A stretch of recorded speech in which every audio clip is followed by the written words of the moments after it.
Hello everyone, it's Gabrielle. Welcome back to my channel. Today I wanted to do a video about how I learned to love myself and just some applicable ways that I actually started doing that. So I hope you enjoy the video and we're just gonna get right into it.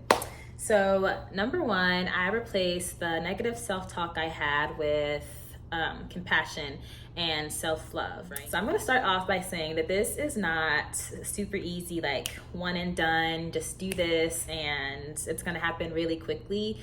Negative self-talk and self-deprecating talk is something that I think I had done for a majority of my life without really realizing it, or maybe just thinking that it was very normal. Because I had such low self-worth and such a negative self-image of myself and very low confidence, I thought that these things were completely normal. When I went to therapy, they were kind of like, that isn't really normal. So we kind of had to rewire my brain in a sense. And something that I found that helped me a lot was being mindful when I would make a mistake and when I would be like, oh, I'm just so stupid, or I don't know how to do anything right, or saying things like I am worthless. Just being very mindful of when those times would pop up and when that self-deprecating talk would kind of rear its head in, right? Okay, number two. Okay, so I had to accept my flaws and all the things that I necessarily didn't really like about myself, right? So, truthfully speaking, everybody has flaws and everyone has things that they don't necessarily like about themselves, things maybe that we wish that we could hide. Right? But it's not about pretending like these things don't exist or trying to hide them, because for a while I ran into this cycle of just trying to pretend like it didn't exist and trying to hide them away so no one could see them, not even myself. But that doesn't necessarily work, right? Pretending never really works. Eventually we'll get tired of that cycle of just pretending like everything's okay 24/7 and pretending like we don't have problems. And so it's not about being perfect. It's something that I personally had to realize in my own journey.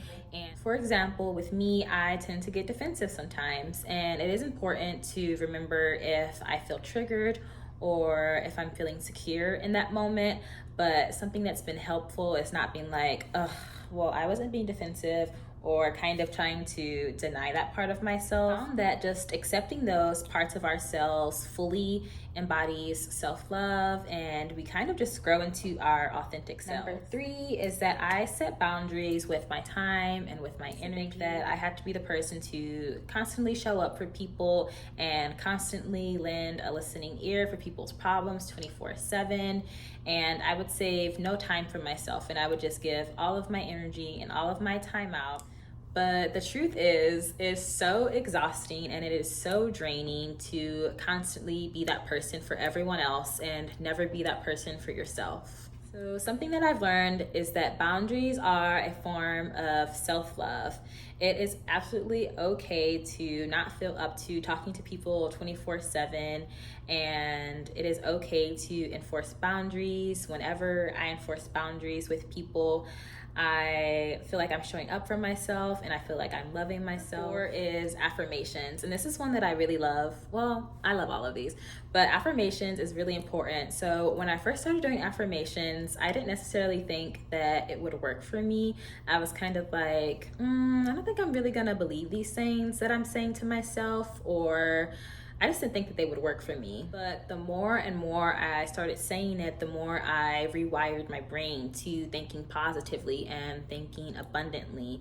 And I actually started believing those things that I was saying about myself. I believed when I looked in the mirror and I looked at myself and I was like, I love you and you are worth it and you are a bad bitch and you deserve nice things and you deserve love. So people like to do affirmations in lots of different ways. You can look at yourself in the mirror, or you can just kind of write them down and recite them. That's personally what I like to do. Or some people like to leave little sticky notes around their apartment or around their houses that help them, and they kind of leave reminders for themselves.